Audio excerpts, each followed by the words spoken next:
Hey, everybody, and welcome to the podcast that's dedicated to making you a faster cyclist, the Ask a Cycling Coach podcast presented by Trainer Road. I'm Coach Jonathan Lee with our head coach, Chad Timmerman. Hi, everybody. And not our CEO, Nate Pearson. Instead, our product manager and Cliff Bar Racing's Pete Morris. Howdy, guys.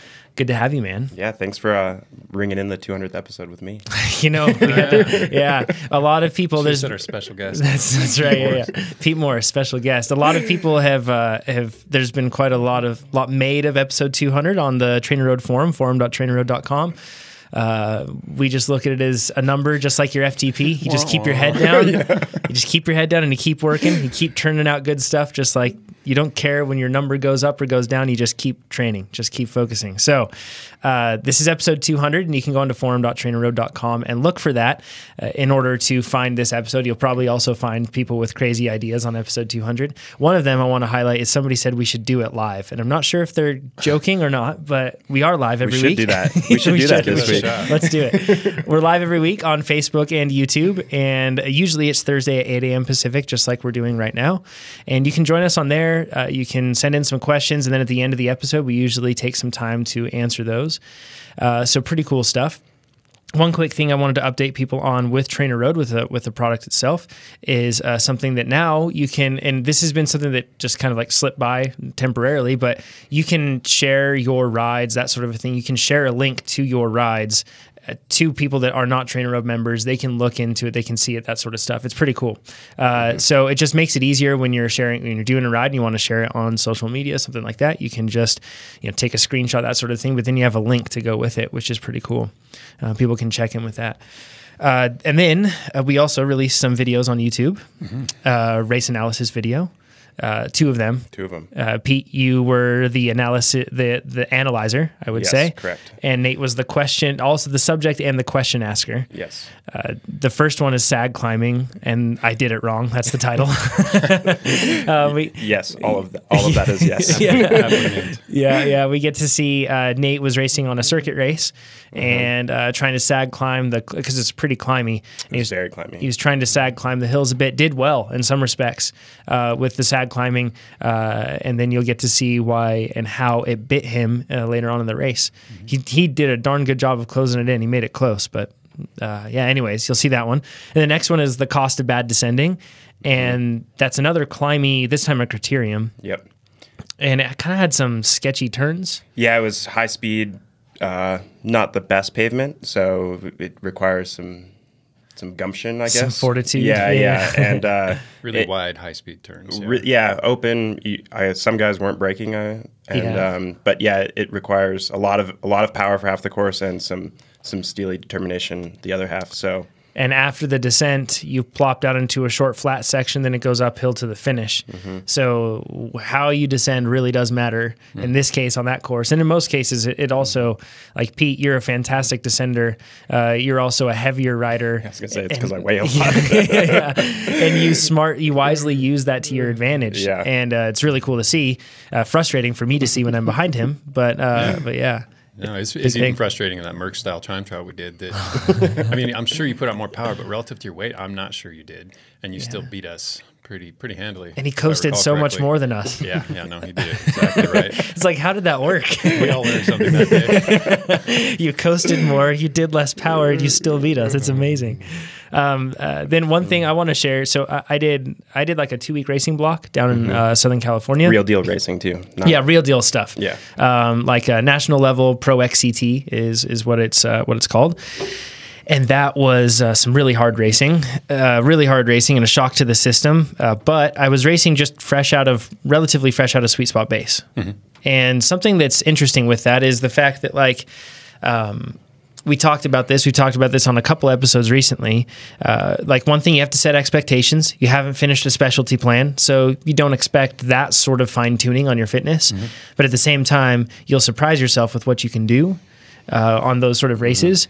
And even though this is punchy mountain bike racing, which usually favors more time towards specialty than just something that's, more base focused, Sure. I found that this weekend especially, I had like a really good, there was a flat or more steady sections of the course, and I noticed a relative advantage on other people that were really tough to keep up with on the punchy sections of the course, But I was able to really like exploit that strength of having that steady power because of the training I've been doing. And I was able to get gaps, or I was able to close down gaps in those sections, which was pretty cool. So you had a pretty even mix of muscle endurance and punchy power. Yeah. I'm kind of like, I feel like right now I'm kind of getting to the point where I'm smack dab in the middle, which is obviously where I want to be with the build phase and everything else. But pretty interesting stuff. So when you show up to a race, you may find yourself thinking, especially like going to a place like Southern California where they have so many races that people are practically peaking right now. And they already did last week. Yeah, they peaked, right? In fact, some guys, I think on the first week they peaked because the second week they just looked dead and they didn't do as well. So interesting. But anyways, when you go up, I find myself intimidated sometimes by that. Or not intimidated, perhaps that's not the best word, but I find myself putting myself like at a mental disadvantage where I'm like, these guys are going to be better at X than I will. But don't forget the fact that you are better than them at something as well. So it's pretty cool thing to have there. With that, I think that we should get into some questions. Cool. The first one's going to be from Dominic. He says, "Hey guys, you've mentioned beet juice a few times. I tried the stuff and frankly, I'm not sure how you can drink it. I've seen a study that says dark chocolate has similar effects." He says, "I'm not used to reading studies to tell how good or bad they might be, but certainly I like the idea more than beet juice." Don't we all? Dark chocolate would be fantastic. We can just take that in, right? So he says, "Have you guys seen any similar research or tried it yourselves? Thanks for the great content." Pete, you have a nutrition degree, so we kind of, we're going to lean on you for this one. What say you about this sort of a thing? And I actually do take beet juice or beet supplement, I guess, less beet juice, pretty regularly. Cliff Bar also helped with this. We got a nice rundown a couple years ago on how to properly do it. Kind of one of the interesting things to me is it's a supplement like everything else, and you have to actually load it. So you have to take it for 5 or 6 days before it actually takes effect. And the other kind of hard thing, it'll be hard for Dominic to stomach. You have to take a lot. You have to a ton. 400 milligrams of the nitrate is what you're looking for, and I think for in plain old beet juice, that's like one medium-sized beet, which is a lot. So taste-wise, sorry. It's not very earthy. It's very earthy. The one last piece is you have to take it 1.5 to 2 hours before your exercise. It's really a timed release. So 6 days in a row before your target event, 1.5 to 2 hours before every time you exercise. So not only do you have to load it, but you also have to time it. Yep. And you have to take a lot. And I think I couldn't find any like average size riders for this one, but err on the side of higher. The more elite of an athlete you are, the more you have to take to get the benefit. So whatever your fitness level is, err on the side of caution and take more.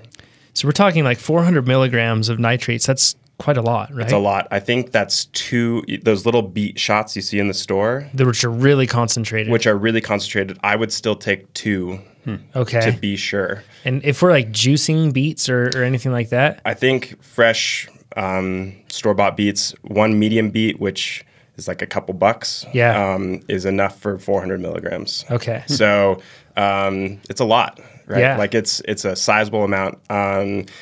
One last thing is if you take caffeine, somehow the pathways don't align. And so if you're one of those people that pop a few 100 milligrams of caffeine, it sort of negates all the beet juice. I think we know somebody like that. Happens to be out on vacation right now. Yeah. So I'm not a caffeine pre-racer. I don't really like the way it makes me feel for whatever reason, but I do beets. I have it in my office. I take it 2 hours before every workout I do. I swear I've read something about altitude, and I could not find anything based on altitude. I thought it was more effective at altitude. I've heard the same. But I could not get a white paper on it, so I didn't want to. Yeah. Just I'll throw it out there into the ethos. I think it's more effective for altitude rather than at sea level. Got it. Okay. So this is something we talked about the taste being earthy and not something that's just readily palatable at first. But I've found that over time, it actually is great. I've never found it particularly offensive. I like beets though quite a lot. Yeah, so I juice them, and when I juice them, I juice the beet and the whole root. Everything else, you run the whole thing. The smart. beetroot's important to juice as well. I just have like a Breville, if that's how you say it, juicer, and I just run them through like that. If it is tough to make something that you can actually, bring down, one thing that I could recommend is I have like a loose recipe of sorts that makes it a little bit easier to stomach at first. Then over time, you'll find yourself just being fine with the beets. But I'll throw in 2 beets, and these are like medium-sized beets, and then I'll throw in a whole apple. And then after the apple, I'll throw in about half a lemon, something like that. Yep. And if you want, you can throw in some carrots that can smooth things out. Carrots I do the lemon or an orange. Yep. Some sort of citrus definitely helps too. Yep. And it makes it much better. And then if you want to go the extra mile, I've also mixed that with sparkling water. Whoa. And it makes it quite refreshing. So however, just know that this doesn't keep very well, because I took this to a race, kept it in a cooler. The cooler wasn't surprisingly cool. It wasn't very cool. And as a result, the beet juice did not keep. And you could tell once you open it up, it just did not smell right. So this isn't stuff, it's kind of hard to carry with you. And that's where those beet shots are pretty handy, because it's just a lot easier to take in. And then the powdered form too, right? The Beet Elite, we've talked about that before. I think that's what Nate uses. And there's various supplements. There is a study that shows how many milligrams is in each of those supplements. Maybe we can link in the forum, but you still have to pick the correct supplement to get enough. Some people are just making money. Imagine that, huh? So what about on the chocolate side of things? How does that relate? Yeah, I dug into that a bit, and then I'm a big fan of dark chocolate, and for a number of reasons, not really a performance enhancing one, just because I know it's high in a lot of favorable things.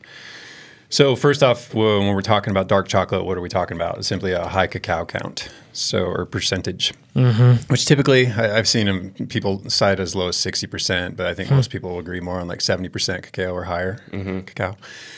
And the study that Dominic linked to us, that's in fact what they used. They used Dove dark chocolate, and it's 71% cacao.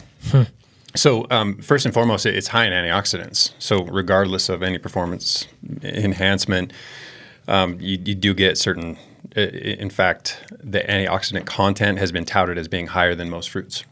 Wow. So, obviously, you're not going to eat chocolate in the same quantity you eat fruit, so probably kind of balances out. Jonathan, don't tempt me. It's tempting, right? And then I dug for this, and I know I have it, so I'll find it and I can cite it later. But there is a study that talks about how the blunting effects, we've talked about how mixing antioxidants with workouts kind of blunts some of the adaptive effects of the workouts. And so we steer people away from them. But as long as you get your antioxidants from food, it doesn't have the same level of bluntingness. Oh, cool. Blunting.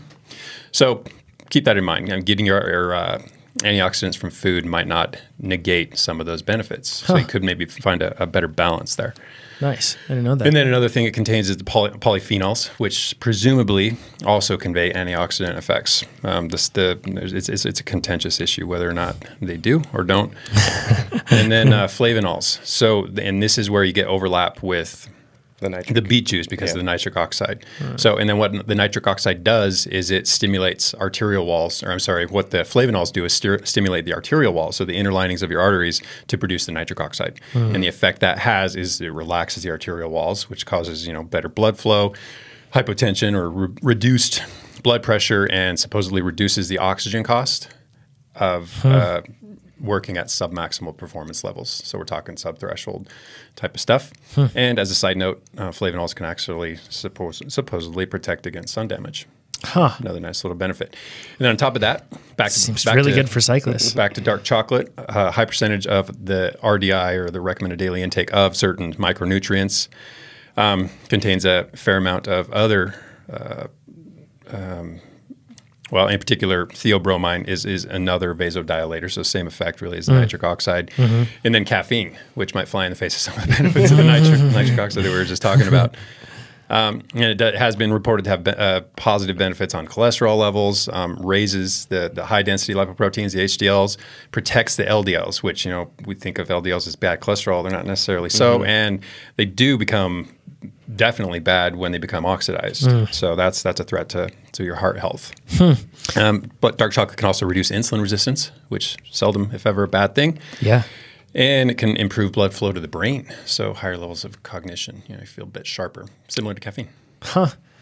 I really like dark chocolate. Yeah.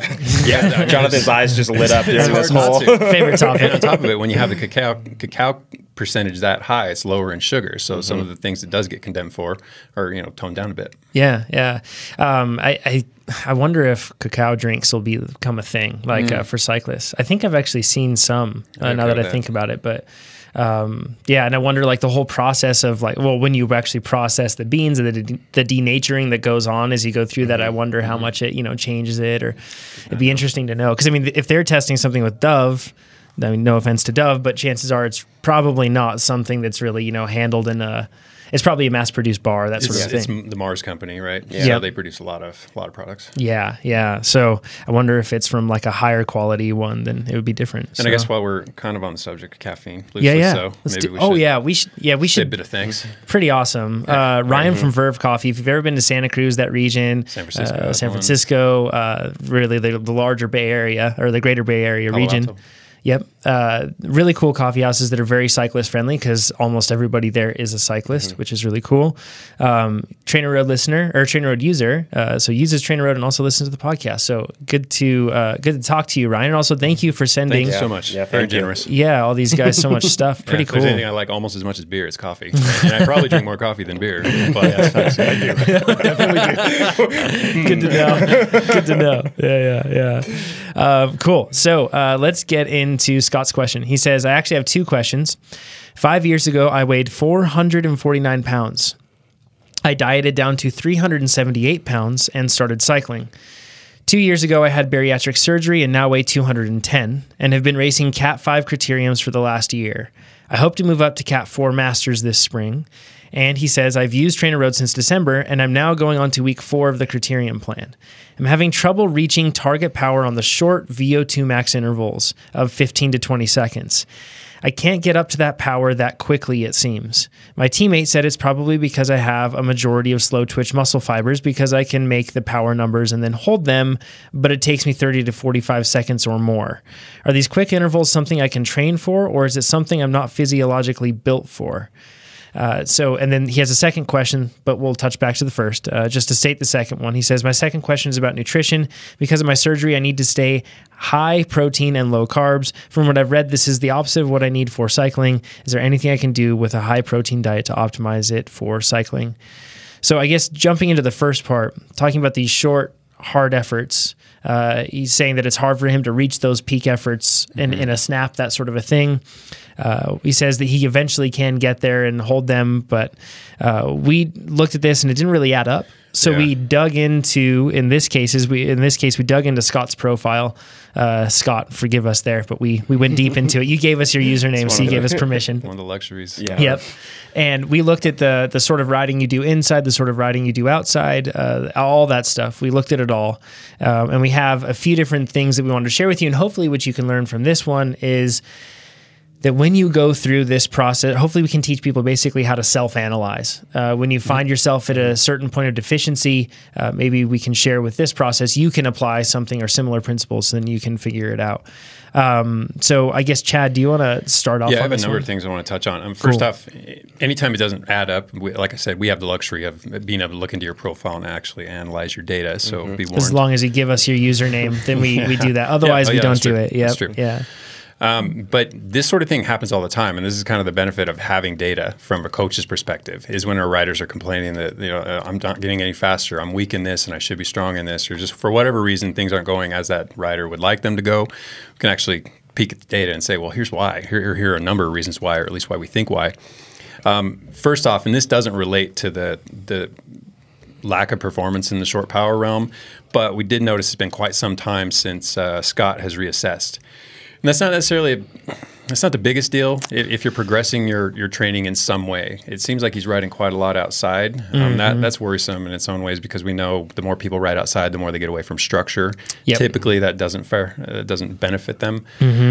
But when you postpone your reassessment for quite some time and there's been some improvement, and that's going to impact further workouts, especially when they're scaled to FTP and your FTP hasn't changed. So you might not be receiving the intended benefits because you're not working as hard as we intend, or the training plans or the workouts intend. Could I rephrase that from like a visual perspective that helps me to think of that? So let's say that your threshold is actually higher than it is. Power zones are not entirely arbitrary. And what I mean by that is that when you lay out a power zone, it's not like we're just saying it's X percentage of your threshold and that's what it is, but certain things happen at your body or in your body at certain intensities relative to your threshold, right? Yeah.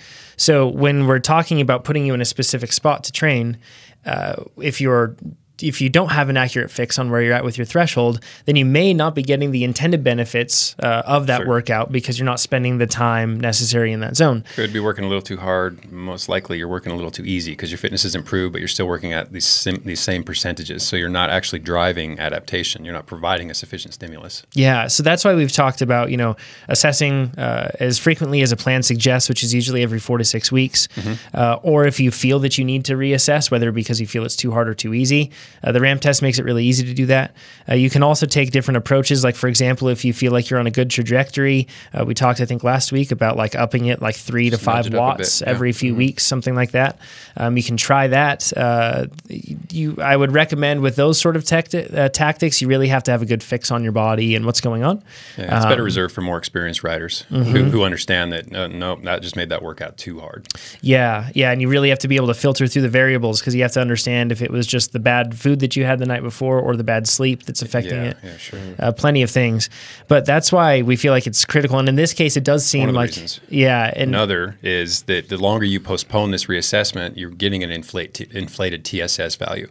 So you're actually not doing quite as much work as TSS is crediting you for because your threshold is higher. So it's interpreting workouts as you doing more work, jacking up your TSS, which means at the end of the week you have a higher value, which is not a big deal until it is.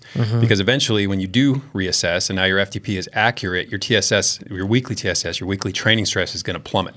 And that can send some people into a training spiral where they think, oh, I'm not doing enough. And now, even though they're effectively doing more work than they had been doing, their TSS isn't accurately it is now accurately representing it, giving them the impression that they're not doing as much TSS. And they'll probably try to correct that in a manner I wouldn't suggest, one that's not going to further performance. Yeah, I can totally see that. That's really common to see. So in this case, it does kind of look like he probably is, I guess, training or riding at a lower intensity than he probably should. Perhaps. Yeah. What we notice is he's doing a ton of outdoor rides, and they're done at moderate intensity. Right. So we've talked a lot of times about no man's land training and tempo being that. Tempo isn't that, but when all you do is tempo, it becomes that. So, and it looks like that's kind of the rut he's fallen into. He's not really doing any long, slow stuff, and he's not really doing any high intensity stuff. He's just kind of riding moderately. And it's not to say he's without any of those things. He's touching on those things, but he's not doing enough of them to stimulate the sort of performance changes he's looking for. Yeah, it looks like very rarely there are very short spikes in these rides that he does. Very short spikes that may go to 400 to 500, and that's it. And it's for a very short period of time. And that's not going to do anything anyways. It's just not enough. It's not an intense enough affair to spur what he's looking for. Yeah, and what I'm getting at with that is I don't want that to come across as any sort of an insult. What I'm getting at is just what Chad's saying. If you keep doing the same thing that you're doing, it just, it's kind of rider you become. Yeah, exactly right. And if you aren't stepping outside of those bounds, you can't expect to be proficient outside of those bounds. Yep. Yeah. And then on top of it, this sort of riding can lead to a high level of residual fatigue. So basically you're always carrying some level of fatigue, which doesn't lend itself to neuromuscular power, which we're going to talk a lot about in a minute here, and even anaerobic power. Those things suffer when you're carrying a bit of what's really a central limitation. And I know in the past I've referred to peripheral adaptation and central adaptation, peripheral being in the muscles, central being in the heart, lungs. I'm going to try to get away from that because it gets a little confusing because typically these days when we talk about central limitation, we're talking about the brain. Yeah. Okay. So I'm going to start referring to the other, what I used to call central, as cardiopulmonary or cardiovascular, or just be a little more specific. So right now we're talking about more fatigue can actually limit you centrally or lead to central limitation. So your brain just won't let you recruit high amounts of muscle because it's in a protective sort of mode, because it recognizes a certain level of fatigue, et cetera. And then total side note, well, not total side note, but a minor thing to consider is that vitamin D deficiency can lend to decreases in neuromuscular response and power. So And a lot of riders are vitamin D deficient. And I know Nate's talked about before being in the sun a lot. He's like, I spent tons of time in the sun, yet I'm still vitamin D deficient. Well, if you're slathering on sunscreen, it's no surprise. You're not getting the benefit of the sun when you're working against it in that manner. So let's talk about the neuromuscular side of things, like that short power and training, that sort of a thing. Yeah, and this is what I think is what's going on here. And it's for this reason that I like riders to include some of this year round. I don't want them to reserve it to the last possible minute. I think that's more appropriate for advanced athletes who recognize they can cultivate that power quickly, and they don't want that sort of fatigue when they're trying to accumulate high mileage. So when you get to the elite level or an advanced level, that's probably a more appropriate approach than it is for a rider who can only train, 6 to 8 hours a week and needs to vary their training in such a way that they're maintaining and building certain systems at different times. So I like at least one workout per week, and if not a workout dedicated to it, at least portions of a workout dedicated to it. And you'll see this a lot in the Sweet Spot Base 2. Once you've worked through, establishing a good level of muscle endurance, start working in little 5-second and 12-second sprints, or we'll kick off an interval with a high intensity effort, or start sprinkling in some microbursts or that sort of thing. I think I have one of those workouts today. I'm kind of scared about it, but I've got race start intervals and everything else is junction -1. So if anybody's a trainer OD user, you can check that out. That's a perfect example. Yep. And then in his case also, in Scott's case, people often say, well, I'm built a certain way. I have a certain fiber composition and this is my limitation. That's just not an argument that really holds water. Everything I've read over the years, and I tried to find something specific, couldn't, but I know it's out there, is that our fiber composition in our legs, let's talk legs specifically, starts at roughly 50-50. I mean, it's a pretty even blend between fast twitch and slow twitch fibers. A lot of resources will back this up. So I feel it's safe to say. Endurance training over literally years and even decades might shift that balance, but we're talking maybe to like a 60-40 thing. It's not like you suddenly are so 90-10. completely aerobic. That doesn't happen. Right. And then the flip side of that is that with strength training, you can definitely cultivate fiber transition. So you can go from your intermediate twitch, you can bump them up to more fast twitch. And that's kind of one of the downsides and why endurance training and strength training don't mix really well. And then when you detrain, your slow twitch fibers become more anaerobic. So your slow twitch fibers become more fast twitch. Not desirable from an endurance perspective, certainly. It's just kind of a bummer, but the body doesn't need that aerobic power, so it starts to basically kill it off. And then fiber type composite, or that switch that I said from fast twitch to slow twitch is more likely a change from your your fast twitch fibers back to your intermediate fibers. Okay. So even then, it's not this, you're going to take a fast twitch fiber and change it all the way to the characteristics of a slow twitch fiber. It's a little subtler than that. Right.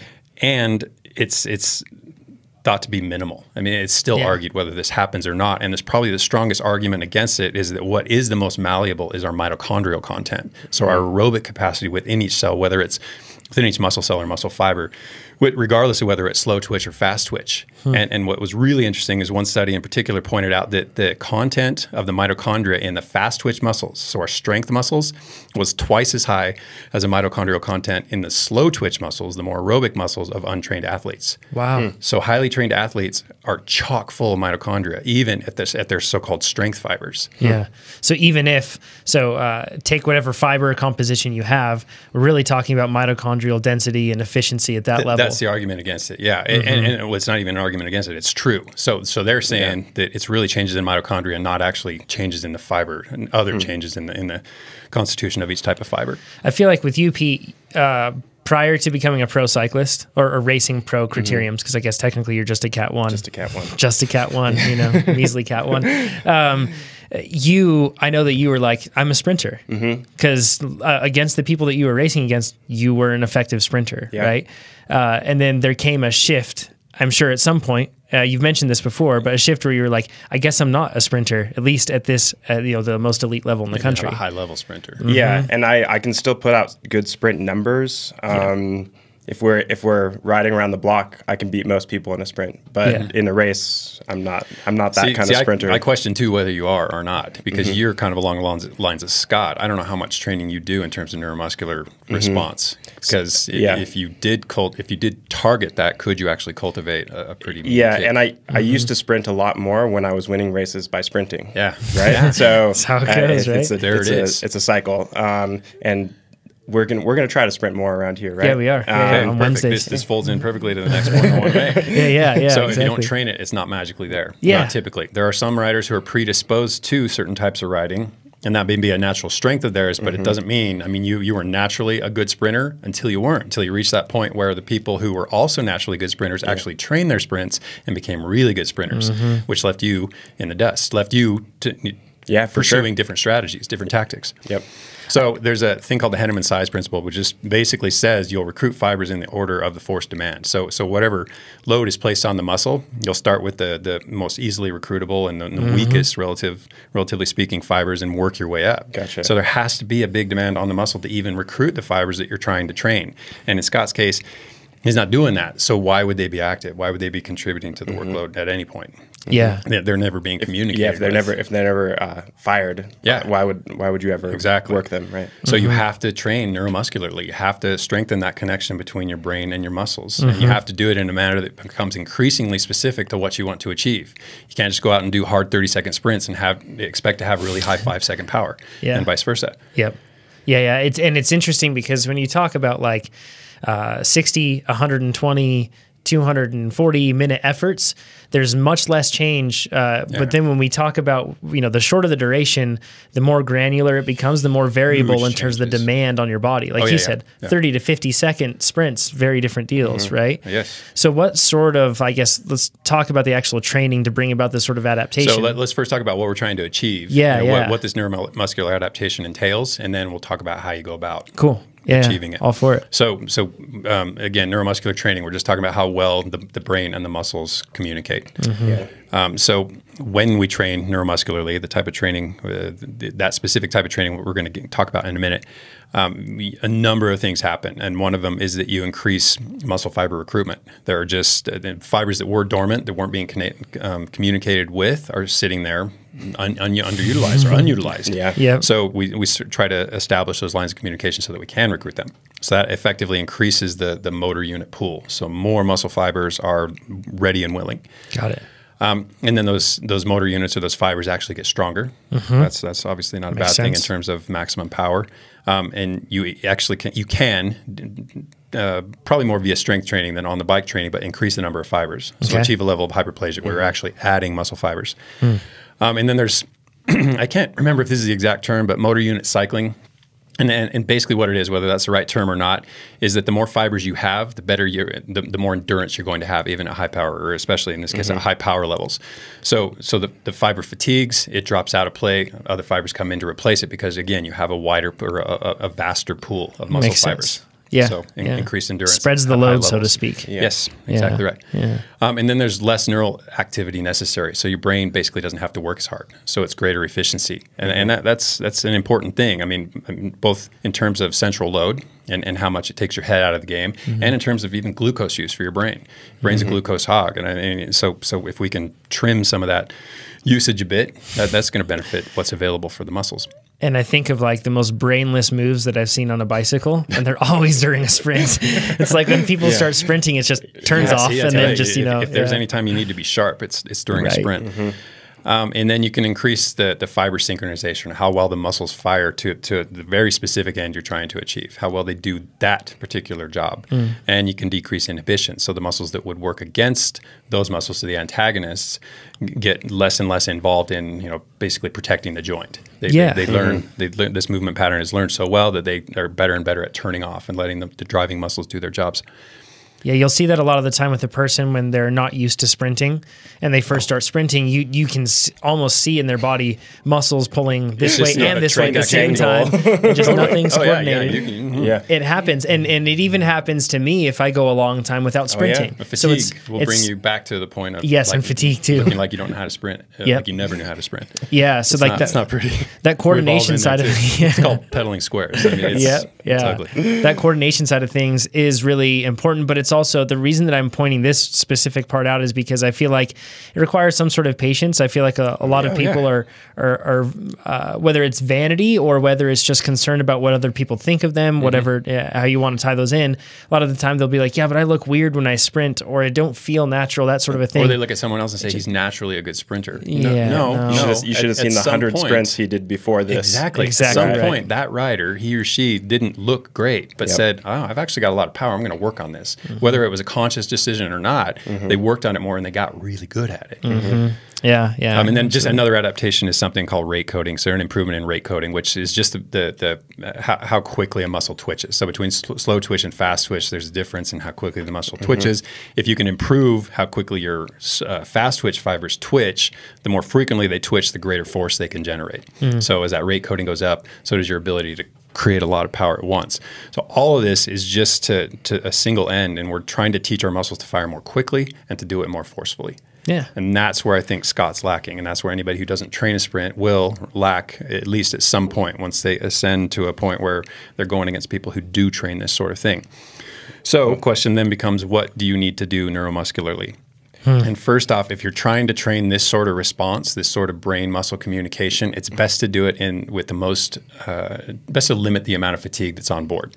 So you don't do the hard workouts where you're sprinting and then doing a ton of work and then sprinting and then doing a ton of work. That cultivates capacity, but what we're after here is specific power. So try to limit your in-workout fatigue, and that can just mean long rest between the efforts. It can mean doing a slow, easy ride or recovery ride punctuated with a few sprints. But in any case, you're reasonably fresh for each one of these that rolls around. And then I break it down into, and I think a lot of coaches do, into addressing the three different components. First, you're looking at being able to generate a lot of velocity. And that's either through leg speed drills or something like microbursts, where you're trying to generate a lot of power quickly. You're trying to go from 40% up to 150% and getting all those muscles firing right now. And then turning them off, giving them a brief rest, making them fire really rapidly again. And this is one of the instances where the in-workout fatigue, because we're not ratcheting the fatigue too high, those short recoveries might actually pan out. And then just an example workout for Trainer Row subscribers is Spanish needle. That's one of the classic. Anybody who follows me on Strava, see, I probably do Spanish needle, some variation once a week, because I love the workout and I love. There's so many benefits. There's so many benefits, and one of my favorite things that all totally makes sense from the neuromuscular adaptation above is I love that I have to be engaged. I have to pay attention the whole time. I don't really watch. I maybe watch bike racing or something or music. It's one of the few workouts where I just work, and I have to be turned on the whole time. For sure. And it feels so good to just wind it up and then rest and wind it up and rest and wind it up. Which, I mean, even obviously in terms of specialization, when we get to actually racing criteriums, this sort of thing is very necessary. But even way out, even in the base phase, you can weave in some microbursts to really beneficial ends. Are there, other than Spanish needle, Pete, are there any other specific, and I guess let's talk about like the interval structure. Ones that you have used or prefer? I really like, most of my racing is really high power and higher rest. So I'm always going for kind of the 140, 150, 160%. I do STAR pretty frequently is one of my favorites too, because I think it's 180%. Yep. And it's more spinning your legs. It's getting used to spinning your legs up in 1 or 2 seconds to go from 150 watts to 600 watts, or however that breaks down for you. But the idea is you're quadrupling your power in 1 or 2 seconds, and then you hold on to it, and then you get almost enough rest. But for most people, the way I would think about it is the racing you do, think about the percentages of your FTP that you hang out at. If it's longer, lower duration, like 1 minute at, there's a lot of 1 minute at 130% workouts. Find one that kind of aligns with where you want to be, and then hang out at that percentage. Get good at it. Yeah. I think that's you can figure that out too, depending on the sort of race that you plan to do, or how you plan to race it, or how other people plan to race it, and thusly you will have to race it. Whatever it is, you can get pretty specific on those sort of things. You absolutely can. And we talked about high velocity right there, so being able to generate a lot of speed. There's also high force, which is kind of what Pete's talking about, where you have to work at really high percentages, obviously for not long durations, because you're not going to be able to, but not just be able to mash the pedals down with a lot of force, but be able to get there quickly. excuse me, which is not just force production, but rate of recruitment. How quickly can you get all those muscle fibers on board and generating 150, 180, 200% of your threshold right now? Like 1 second from now, I want to be at that power output. And that's really one of the root problems that, in this case, Scott's dealing with. And I feel like that's something that comes about with specific training. And if I'm not doing enough specific training, it does take me a while to, my snap, so to speak, goes away. But my snap comes back when I spend time snapping. Usually trains pretty quickly. It doesn't take a ton of time. I mean, building your aerobic conditioning takes tons of time, but doing your neuromuscular power, your anaerobic power, that stuff comes along relatively quickly. I mean, in a matter of weeks. So, and then some of the workouts, kind of what Pete's talking about is Black Kawea. So take a look at that one, and it doesn't have to be that workout, but you'll see the type of workout that it is, and then look for something similar. And even sprint workouts work, but these would be the sprint workouts like Fuji or Berryessa or Mountain Thai, or the ones where you do a really hard effort and then you have like 5-6 minutes off, and then you do another one. So lots of rest in between. One of your newer sprint workouts is Burling. Yeah, and I'm getting to that. I mean, go ahead. And talk about that. I won't steal your thunder. It has a slightly different. It has a slightly different name. Okay, cool. Yeah. So I didn't read ahead. So. Okay. So we talk about velocity and we talk about force. Anytime you couple those two, we're talking power, right? So and when we start talking about power, we're also talking about capacity. And I know it gets a little confusing, but we want to be able to put out a lot of power and do it a lot of times. So great frequency. So we're trying to improve our work capacity and increasingly specific to the types of races in which we take part. And really any of the higher end VO2 max workouts, anytime you're pushing 120% or higher, those all qualify. The reduced amplitude, VO2 max workouts that Jonathan is fond of, where you do 120% for 15 seconds and then you recover at 90%. You're not recovering, but you ride at 90%. Recover. And then you do it again and again and again. And I fear this is kind of what Scott's doing. I'm sorry. No, I fear this is what Scott's not doing. This is what he needs to do. He needs to be able to work at an already high level of intensity that he knows he can sustain, but be able to punch above it and return to it, punch above it and return to it. So I think these in particular would work out quite well. And then anaerobic capacity stuff like Pete described, 30 second up to maybe 90 second. And then the microbursts again. And then also those sprint workouts, the new ones I've developed are similar to the other sprint workouts, but the recovery in between them and even the warm-up is super short because we're trying to exhaust resources rather than allow them to fully replenish in between. So we want the first sprint to be real fast, the second sprint to maybe be a little faster but a little more costly, a little more painful. Third one's more painful, and it starts to fall off, but you're still recruiting a whole lot of muscle fiber, and in the case of these, a whole lot of aerobic adaptation. One of the things that we talked about here in the office sometimes is sprint workouts are really mentally demanding because hugely mentally demanding. So for me, I can't really tack it on to something else. I have to go out with the sole purpose of going as hard as I can for a short period of time and probably only an hour or an hour and a half, and then pack it up and go home, right? Like they're so daunting that I want to get them done first thing in the day, but I know how much it'll fry me for the remainder of the day. So I reserve them for after work, and I work a 5 a.m. to 1 p.m. sort of work shift. I mean, 1:10. I get home, I'm on the bike because I have to get this workout out of the way because it's all I can think about. It just hangs over my head the whole day. They hang heavy for sure. Can we review painful stuff? Can we review some principles of self-analysis kind of within this that I feel like can help people? So one thing is you have to take in every variable you can. So rather than just looking at something and either relying on one specific piece of advice or counsel from one person, instead you should look and try to consider absolutely everything it could be rather than trying to find the one thing that it absolutely is. And I feel like that's a really important thing when you're talking about my training isn't going the way I want it to, or my performance isn't going the way I want it to. Try to find everything that could be attributing rather than trying to find the single golden ticket. Broaden your perspective. Don't just try to pin it on one thing and settle that it's got to be that thing. Yeah, exactly. Exactly right. And then from there, I feel like it's easier once you have all those things on the table, as it were, it's easy to then work through them and try to see which one has the most science, logic, evidence, whatever else you want to say behind it to try to get down to the bottom of things. And this can be tough, especially, with limited knowledge or familiarity, but with time, you'll become better at this as long as you take that approach of making sure that you don't jump to conclusions just based off of one quick thing that somebody else has said. And then the other thing with self-analysis is and we've said this plenty of times in the past 10, 15 minutes here, but it's so important to understand that if you are looking for performance that you aren't training for, you have to keep that as an asterisk item when you're considering why you may not be able to perform that way. If you aren't training that way, it simply isn't going to happen. You shouldn't expect it to happen, at least. So those are two really, really important things that I feel like people should understand. And one thing that Jonathan mentioned is when you lay all those things out on the table, it might take you a year or two to work through them. Unfortunate, but true. Unfortunately, but you can pick one at a time, work your way through, decide whether it's helping you or not.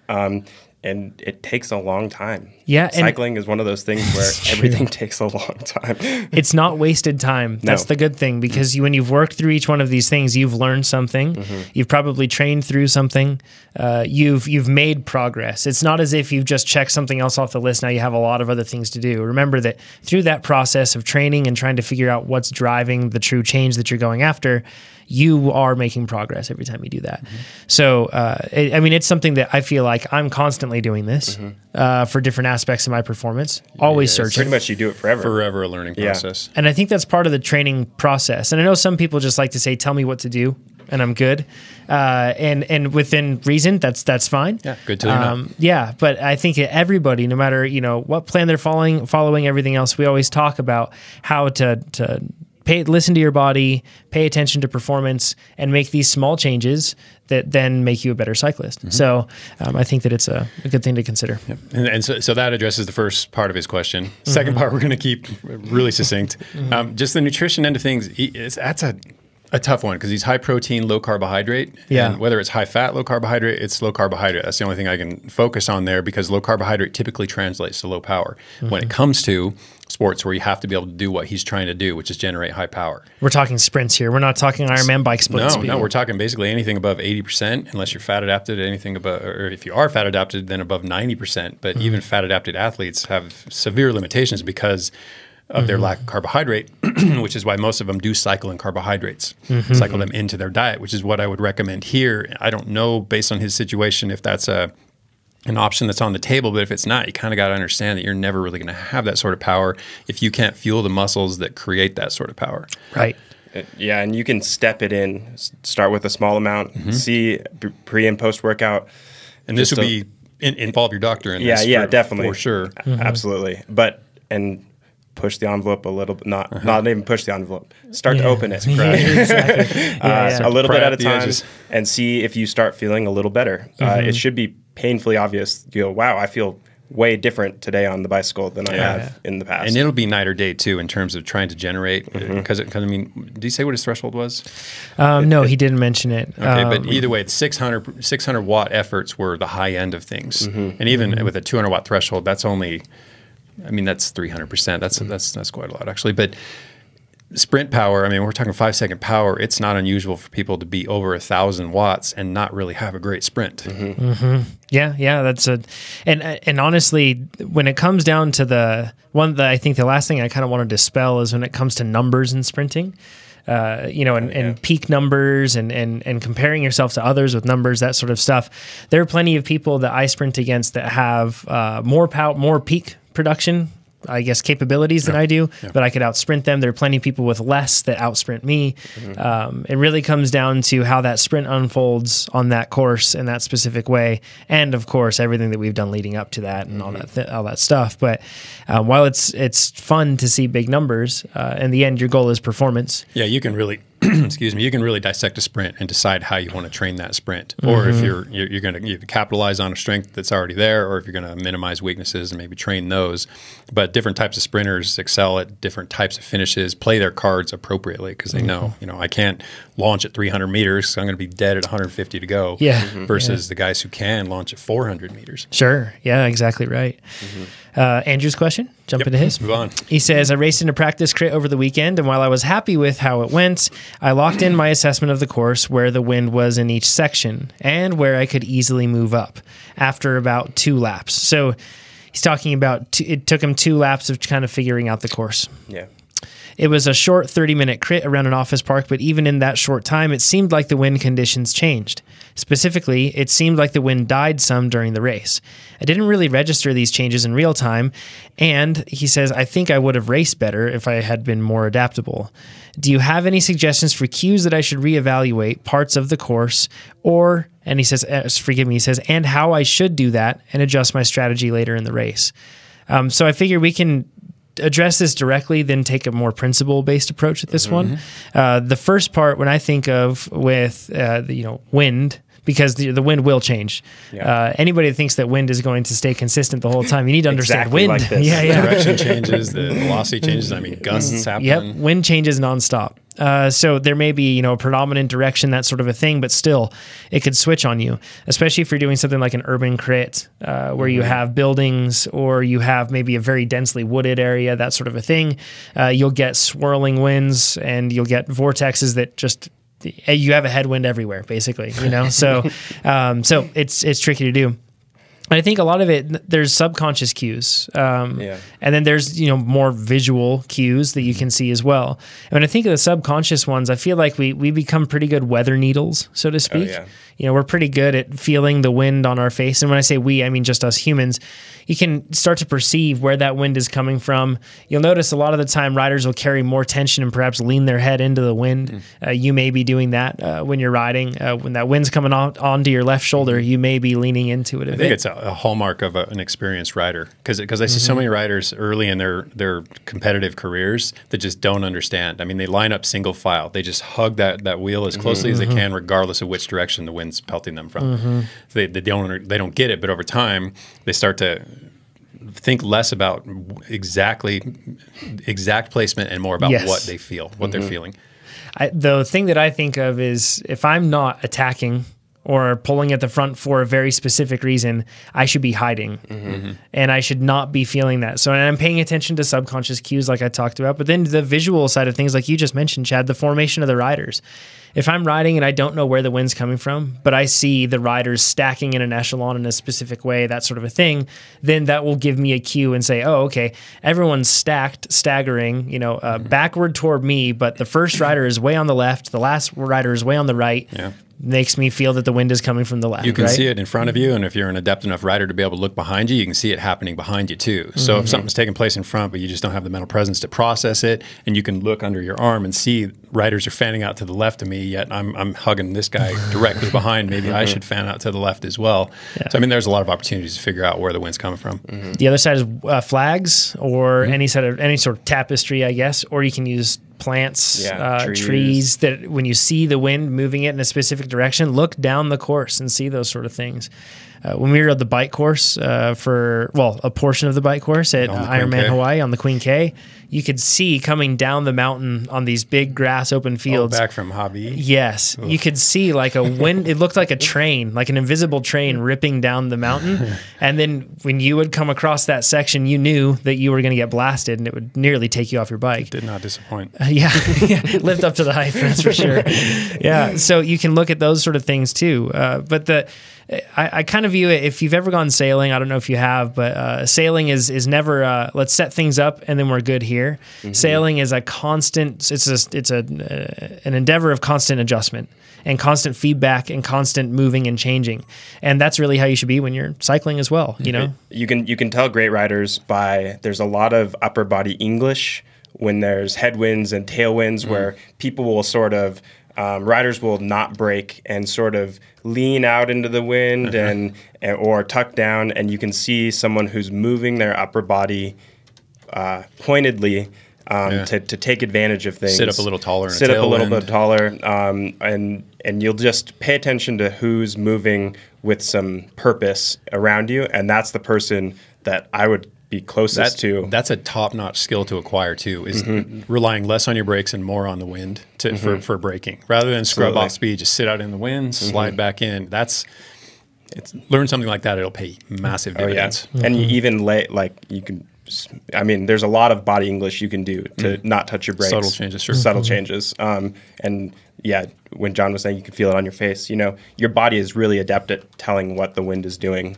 You just have to be able to act on it. Yeah, absolutely.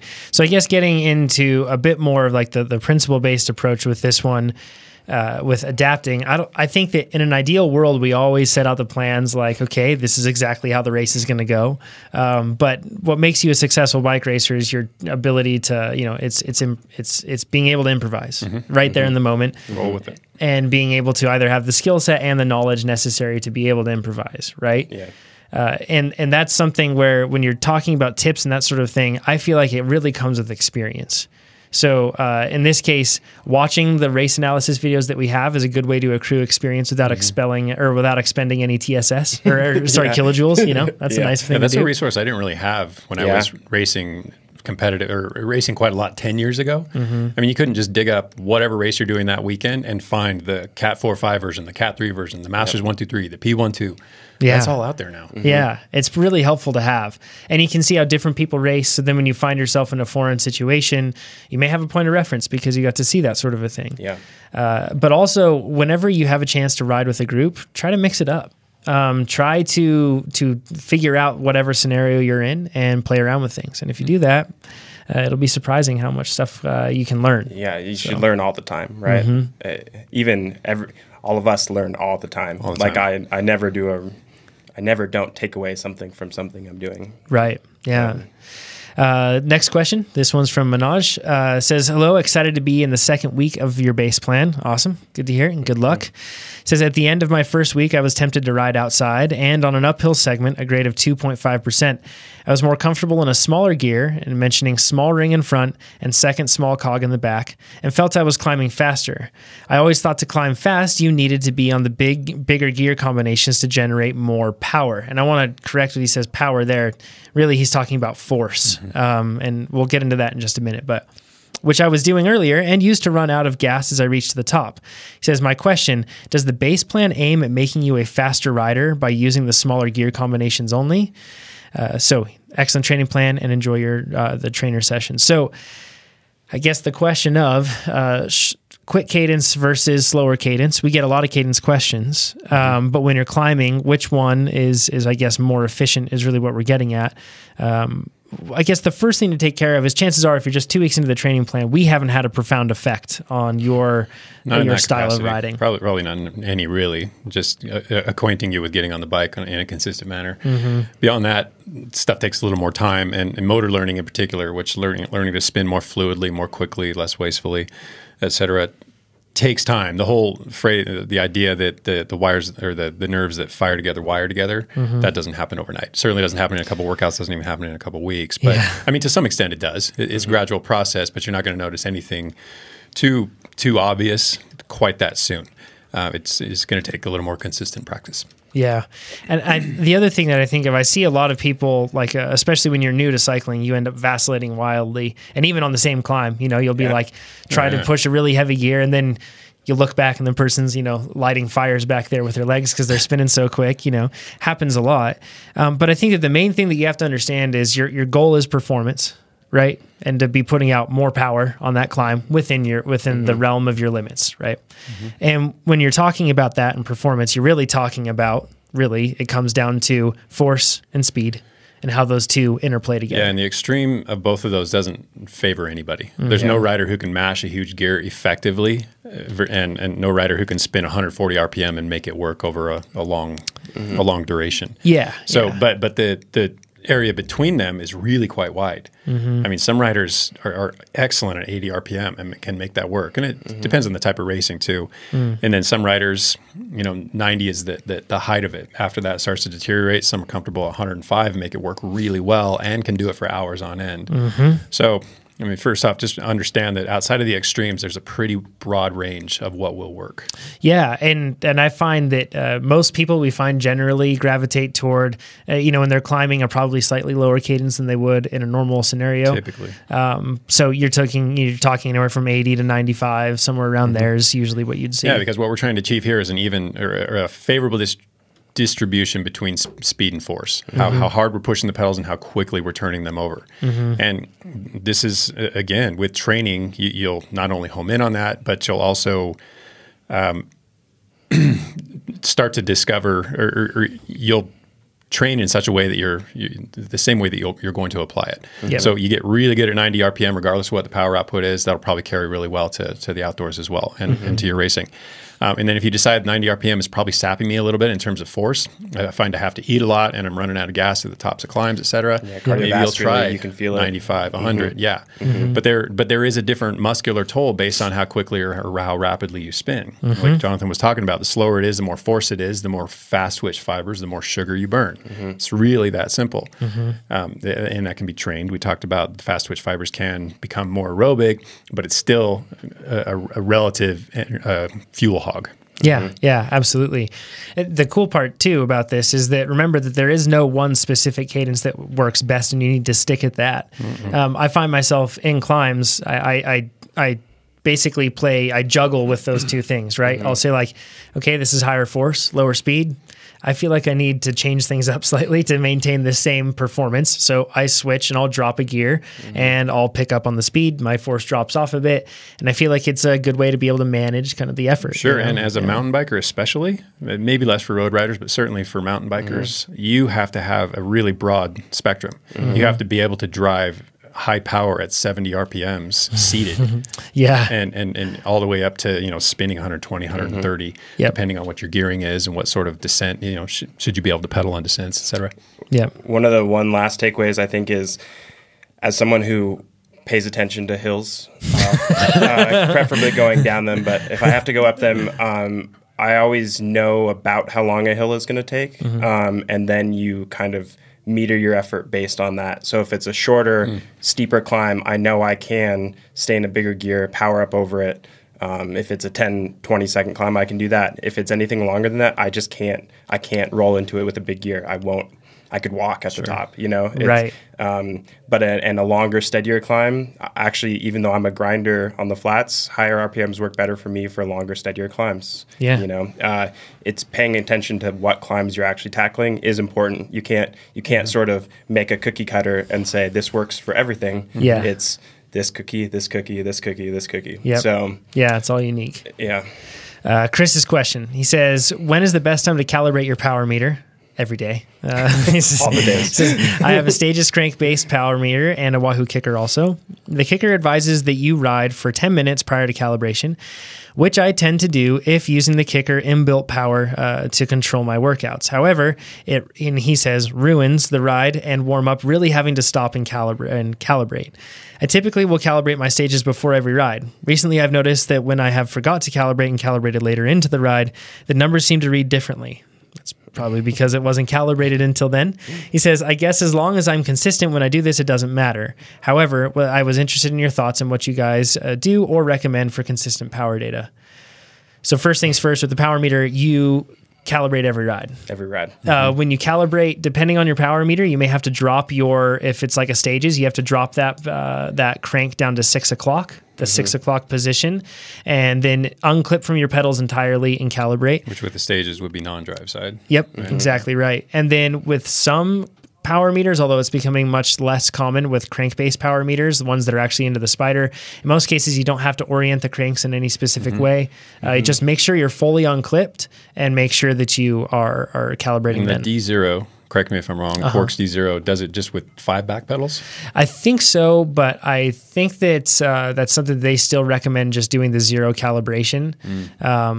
I feel like I remember us talking about with Quark when they were here. I feel like we talked to them about what that. I would do is do the same thing every time. Yes, Yeah, for sure. That's the key. That's the key. Yep. So But I even get off my bike because Yep, same. I sometimes I've seen different offset numbers. So now when I am about to get on my bike for my ride, I spin it down and 0 it just every time. Yep. And when we talk about spin downs, it really doesn't matter. Like if you get just past your warm up and you do a spin down, you're really not ruining the workout. People right, get Chad? really hung up on the gap between their warm-up and the event. Yeah. And it's way more flexible than most riders recognize. Yeah. I mean, I don't have hard numbers on this, but I know I've seen riders sit for 10, 15, 20 minutes and still recognize much of the benefit of the warm-up. You don't have to warm up, take your bike off your trainer, roll directly to line and go, and that's the only way you're going to achieve or get the benefits you're after. Right. Yeah. I've definitely sat in on the start line for an hour Yeah. Yeah. For sure. I'm going to say the warm up had probably worn off after an hour, but it's not as bad as not doing a warm up. Okay. Yeah. Right? Like there was some residual benefit. Sure. It also takes 45 seconds to calibrate your smart trainer. Yeah. Yeah, that's the other thing. This not a lot. interruption that you're worried about, I mean, pretty much every workout I've developed has a warm up and then a little recovery valley before you hit You're like the a workout. genius, Chad. I'm just saying that was specifically for back in CompuTrainer days. We could stop and do our roll down, adjust our press on tension, and put air in our tires if necessary. But that gap is not only to just kind of recover sort of from the warm up and get a little bit of a breather, but to calibrate. I mean, that's largely what it's about. Yeah. It's not going to detract from the quality of your workout, I promise. But bad data will detract from the quality of your training. Think about the two negatives. Yeah. Right? I'm going to be 45 seconds cooler Yeah, for exactly. my warm up, Yeah. or my data will be wrong. Yeah. And my workout is, Exactly right. Just please calibrate. Yeah, always for sure do your power meter. Yes. Also, just be in the habit of doing your smart trainer as well. But at the same time, if you're using Trainer Road, you have Power Match. And when you have Power Match, as long as your power meter is calibrated correctly, then you can get by with technically a non-calibrated smart trainer, because we're just using those values of your power meter and running the math. But at the same, so, Power Match takes care of this sort of thing as long as your power meter is calibrated. But it's an absolute habit. Everything that I do, something that's really cool on my Garmin, I have the Forerunner 935 watch on right now, and it's what I use to track almost all of my rides outside. And it now has a thing that once I start my ride, I basically just hit one button, and it's the menu button. And the first option it gives me is to calibrate my power meter. That's like super good user experience, by the way. Good job, Garmin, on that. Because that's what I'm really concerned with, right? That's the only time I'm going to hit settings on when I'm riding. But it's they put it first and foremost because that is something that you should do every time. Yep. And the one thing I would say is just make sure that you don't have, like we talked about, be fully unclipped. But then on top of that too, I don't know if this affects it, but you could have a situation where you have some sort of tension on the drivetrain or something's pushing on something. Just like Pete said, he gets off the bike. And I like that too, just getting off the bike, calibrate. And when it comes to smart trainers, do you have to, this is a better question for you, do you have to warm the trainer up? I mean, will it change from cold to 10 minutes warm? So they're supposed to have temperature compensation within them. So that should take care of it, but they still recommend doing a zero calibration every time. So a spin down calibration like that. And after it's warm, or it doesn't matter? After it's slightly warm, I would say it's probably not 10 minutes. 10 minutes is probably the safe realm. What I would do is do it consistently. Right? Yes. Like that's the most important part. If you're moving your trainer, and I used to move my trainer from my garage to inside, definitely different temperature realms.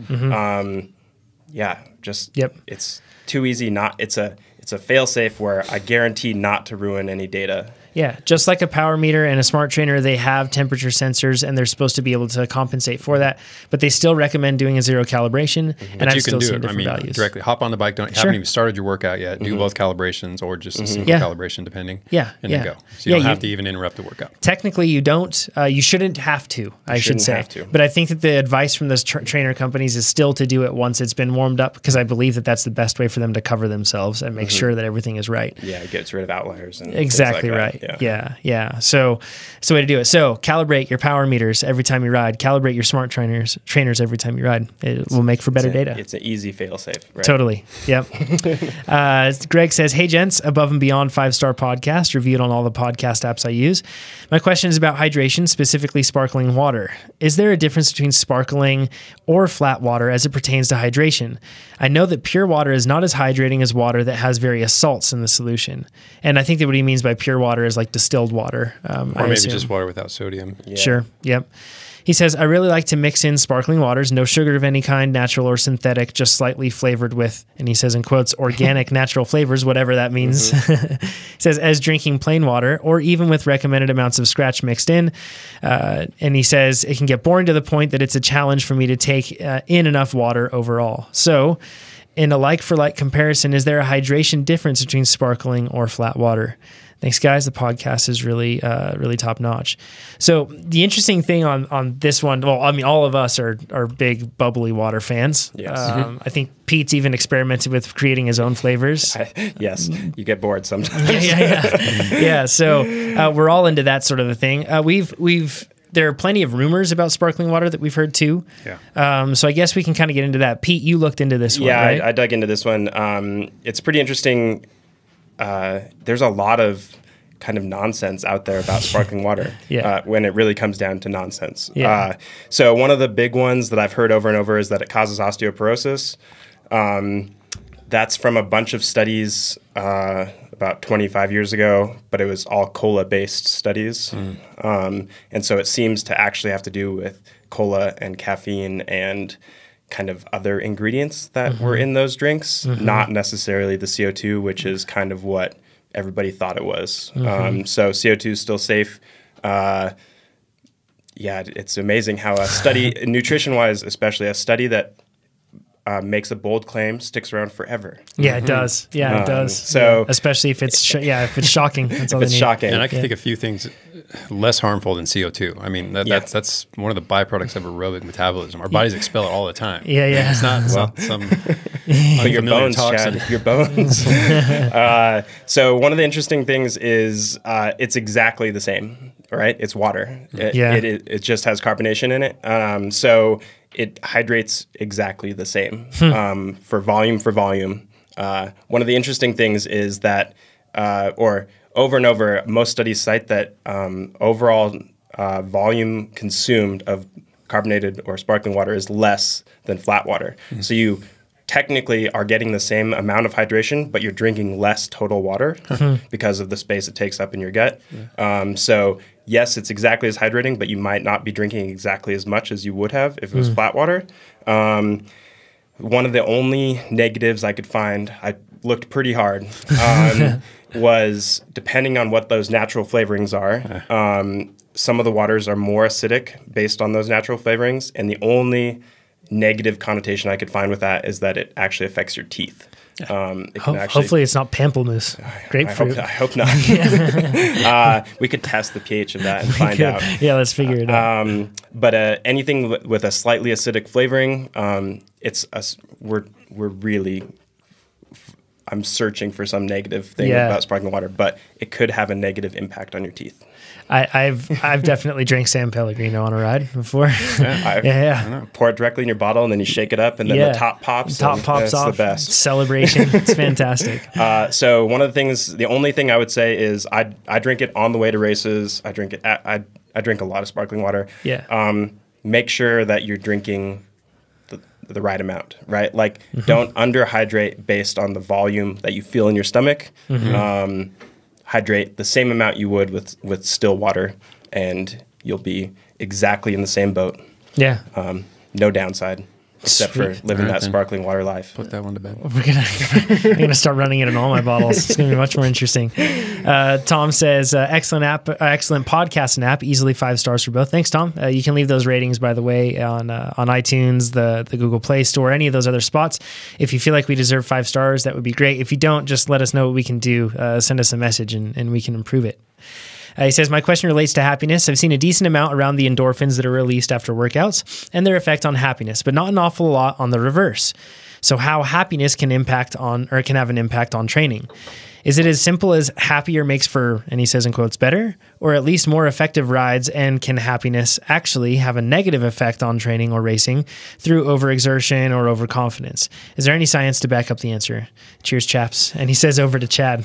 accurate assumption there, Tom. There's no shortage of research on sports psychology and all the benefits of motivation and all the ways the brain and our mental state interact with performance or govern performance. So I actually chose to take this a different direction because I feel that topic merits a deeper dive than this, and already had one of those today, so we'll save that for a later time. Then we're going to talk about a different aspect of this, but it does all tie in and does kind of answer Tom's question. So first I'll broach the topic of anti-nociception, which is basically just pain avoidance, right? Got it. And endorphins are what the brain releases to block the pain messages. And we've all heard of endorphin release. And I exercise for my runner's high, et cetera. So which is just inhibiting the transmission of pain signals. So that's it. We're just masking them. So the brain releases endorphins in response to a whole host of things, injury, laughter, sex, exercise, and a couple others I'm going to talk about very briefly in just a second. But it also releases dynorphin. And this comes from the kappa opioid system. So as opposed to the mu, which is the beta endorphins, whatever. And this produces dysphoria. So we're talking the opposite of euphoria. So this is the uncomfortable feeling we get with exercise. Now, I'm not sure if the dynorphin and the endorphins are released simultaneously, if the endorphins are already in place and then dynorphin comes along, or if dynorphin comes along and then in response to it, the endorphins are released. But in any case, the release of dynorphin that produces this dysphoria increases the sensitivity to endorphins. So we get more of a benefit from so complex. We get more pain killing, basically. So it's really this interaction between these two. So you don't want to get rid of dynorphin. It has its place. I don't think you can. Dynorphin's yeah, there of course, anyway. yeah. So I mean, can't block it out. Everything we do that's uncomfortable creates pain. It creates pain. Huh. There we go. So I don't think we can. But the endorphins, like I said, whether or not they're already there and doing their job and this just enhances them, or if they come along in response to it, I don't know. I'm sure someone does. I'm not that person. But this is the runner's high. And really all that is, and it doesn't apply obviously just to runners, it applies to any athletes who put themselves in a bit of bother, that it furthers our ability to suffer. It just helps us get in touch with that. Yep. And coincidentally, caffeine also is supposedly the increase or the decrease in rate of perceived exertion that's attributed to caffeine intake ties to these an increase in the release of beta endorphins. So good on you, caffeine. So it's kind of a direct correlation. And the greater the level of discomfort during the training, the greater the endorphin release that follows. Okay. So I've noticed if you that. really beat yourself up, you really get a pleasant reward afterwards. Yeah. It's also worth noting that sauna sessions do it too, and they can offer an additive benefit. I don't know if sauna sessions alone do it. Another question that I didn't answer. Sauna sessions. So you do the exercise, and you already got the endorphins flowing. Then you hop in the sauna, and you actually exacerbate or increase the level of endorphin release. Wow. Same with UV radiation. Although I would be a little more careful with that one. Straight into the tanning bed. GTL. The sauna tanning bed. And then some coaches and athletes attribute their better training and racing to this very endorphin flow.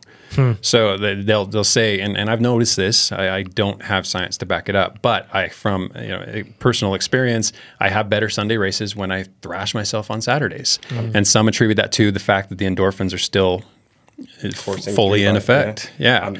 I'm 100% that way. I think maybe everybody is. This is the basis or one of the objectives of openers and of tapering. Yeah. Tapering, reducing the training load, but we're trying not to get too far away from the pain. What's the big thing with tapering is don't avoid the intensity because we need that intensity, according to these people, this school of thought, to maintain that endorphin flow so that we never really get in touch with the pain, certainly not just prior to our most important events. Gotcha. Same with openers. Do a little bit of an opener. You're staving off the fatigue by not burying yourself in a workout, but you're getting some of this endorphin release and go hard enough that it hurts, and then that's it. So the counter arguments to this is that one, this is miscellaneous, but one is that it's not the endorphin release; it's endocannabinoids. So basically the same effect, right? So who cares? Yeah. The second counter is that they've done actual endorphin blocking experiments, and people still report a runner's high. Which leads me to potentially an answer to Tom's question, maybe happiness is the true painkiller. Endorphins aren't even in action, but people feel like they are. They've convinced themselves, I'm not in pain, I feel good. Maybe it is simply psychological. I mean, that would be one winning hurts argument in support of it. Winning hurts in some respects, but after the race, it does not hurt compared to losing, right? There's if you get passed on the line and you're 100 meters before the line, you stop pedaling, and you're winning, and you're doing the same amount of effort. You've just done the same, and you're throwing your hands up in the air. It sure is easy to keep pedaling with that. Crazy. It's just it's a good point. I mean, thinking about it, it's. I feel like it's hard for us to really understand the relationship between the mind and then the body and how they interact together, but they absolutely have an effect. And I know that you wanted to keep this kind of in a steady lane here. But one thing, and this is commonly cited, is a study that they did, which just like flashed images that of like family members or things that were familiar, ways we could take happy. This in support of how important it is that you're in a positive mental state prior to a hard workout or hard race. Yep, and I think that that's exactly kind of where I want to take it with that. Is I've noticed with the best athletes, they're extremely optimistic. They're not foolishly so, but they're extremely optimistic, and they have confidence in their ability to be able to deliver, and they're excited to deliver. They're looking forward to it. They feel that before that race that they are going to deliver, and they do. And I feel like prime example of that. Yeah. So first, let's just briefly address his concerns with overexertion and overconfidence. Yeah. I'm pretty sure we can talk on these without any real science behind it. Yeah. But overexertion for sure, heat would be a legit concern. Yeah. So in that case, I think you probably could actually put yourself in a bad place. Yeah. Is it the positive state of mind that gets you there? I don't know. I think it would be foolishness more than anything. But I don't know. And typically overexertion just leads down one road, and that's the race ends early. I mean, you blow up. And that's your race. So, okay. Yep. Takes care of Argument itself. makes itself. Yeah. And then in terms of overconfidence, can you be overconfident? I mean, you can be foolish, but it's hard to say I went into that race with too much confidence. Yeah, I think that there's setting expectations incorrectly, which you may tie in with overconfidence. Yeah. But then, like you said, I believe that there's a certain amount of foolishness that comes in with that. If you're foolish and you come in, you've set the goals. That's being unrealistic exactly. or maybe arrogant. I don't overconfident. Overconfident is a hard word for me to tie to my perspective when it comes to racing. I can't imagine being overconfident. No. I mean, that's just confident. That's I can't call it overconfident. Yeah. Same. Yeah. So, but my example is Mike Hernandez. And if you've raced NorCal, you know who Mike is. He's won pretty much everything. A race in particular, and there were plenty of examples of just his buoyant attitude. Is 5 minutes before the race. We're lining up. We're getting the officials telling us features of the course, how long the race is going to be. The spiel they typically give you. Mike walks by in shorts and a t-shirt and his regular shoes. He's in this race. He looks, race. Walks back to his car casually, changes into his kit, gets his shoes on, rolls up to the line, literally as the gun is firing, and we go. And he finished third. And it was a field of, I think, 70 guys. But the whole time, beaming smile, slapping people on the back, saying hi. One of the most positive people I've ever met. And, the question maybe becomes chicken or the egg. I mean, is he happy because he wins races, or does he win races because he's happy all the time? I don't know. But the fact is he's a very positive person in general. So I'm going to say he wins races because he's happy. Yeah, I agree with that. Pete, you're an example of that to me too. You're a happy guy. Yeah, happy I try guy to on be, the bike. right. Yeah, and I think it does make a big difference in how you perform. As a total blanket statement, it helps a lot in regular life too. Yes, of it course. helps everything all the time. Yeah. So why not bike racing? Why not bike racing? So if you're excited about your workout, I guarantee your workout's going to go a little better. Yeah. Right? Yeah, 100%. Matt's question. This is the one we're going to end on today. He says, thanks, guys, for such a great product and keeping it relatable to the average guy and girl. 5 stars. My question is, when doing the ramp test or any FTP test, I've heard you say to stay seated and not to fool the system by adding your body weight. And I think that what he's meaning is standing on the pedals. Yeah. He says, I question this because I'm the type of rider who likes to get out of the saddle regularly on climbs. This helps me get my heart rate back or finish a hard effort over the top of a climb. Is it really not correct to stand and finish an FTP test? I typically take 20 to 30 seconds out of the saddle to reset myself and keep going during a ride. Is this not part of my FTP? So we need to step back quite a ways on this one. And I think the first thing we should probably do is just define what FTP is, so then we can separate that from what we're talking about, right? Yeah. How would you, I guess, Chad, go ahead and define it. It stands for functional threshold power, and we're just trying to tie it to our highest steady state output. So where can we sit for, I think it ranges from 39 to 72 minutes if you want to get really granular with it. Yeah. But in any case, it's supposedly your highest lactate steady state, where your blood lactate accumulation is matching your disposal. Yep. So that's what that is. So when we're talking about standing or sitting, really, when we're talking about outside, the performance on the bike outside of a testing environment, you'll ride to your potential, whatever that is. If you're pushing a capacitive effort, whether you're inside or outside of the saddle, that in or out of the saddle, that'll happen.